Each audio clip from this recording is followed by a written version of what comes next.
Hi, welcome back to my channel.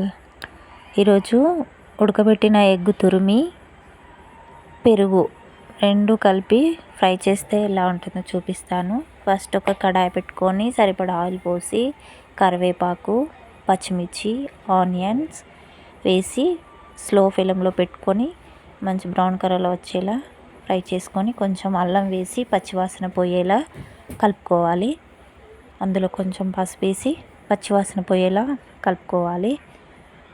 ఈలోపు తురిమిన egg వేసి స్లో ఫ్లేమ్లో పెట్టుకొని మంచిగా ఫ్రై అయ్యేలా కలుపుకోవాలి. ఇది ఫ్రై అయినాక అందులో కొంచెం టమాటా ముక్కలు వేసుకొని కొంచెం సాల్ట్ వేసుకొని మిక్స్ చేసి ఫ్రై అయ్యేలాగా 5 minutes ఆగి తర్వాత పెరుగు వేసుకోవాలి. నేను ఆరోగ్య పెరుగు వేసాను. మీరు మీ ఇంట్లో ఎవరి ఇంట్లోదైనా వేసుకోవచ్చు, ఎవరి ఇష్టం వాళ్ళు. 2 స్పూన్ల పెరుగు వేసాను. ఎగ్ మొత్తం పట్టించాను. పెరుగు మొత్తం కరిగేలా ఎగ్గుకు పట్టించి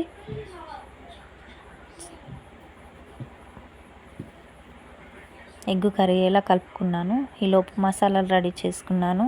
2 వెల్లుల్లి రెబ్బలు, లవంగాలు, మిరియాలు, దాల్చిన చెక్క, ధనియాలు, జీలకర్ర వేసి మసాలా చేశాను. ఈలోపు కర్రీలో 1 స్పూన్ కారం వేసి కలుపుకొని ఫ్రెష్గా దంచిన మసాలా వేసి కొత్తిమీరతో గార్నిష్ చేశాను. చూడండి ఎంత బాగుందో, చూస్తుంటే నోరు ఊరిపోతుంది కదండి. చాలా బాగుంటుంది. మేము ట్రై చేశాను, మీరు కూడా ట్రై చేయండి, చాలా బాగుంటుంది.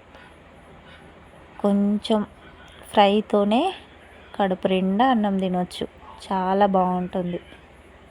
మా పిల్లలు ఇష్టంగా తింటారు. ఫస్ట్ ఏదైనా మా బాబే టేస్ట్ చేస్తాడు. చాలా బాగుంది అన్నాడు. మా పిల్లలు ఇద్దరు కూడా కడుపు నిండా తిన్నారు ఈ కర్రీతో. చాలా బాగుంది. మీరు కూడా ట్రై చేయండి. నచ్చితే లైక్ చేయండి, షేర్ చేయండి, సబ్స్క్రైబ్ చేయండి. బాయ్.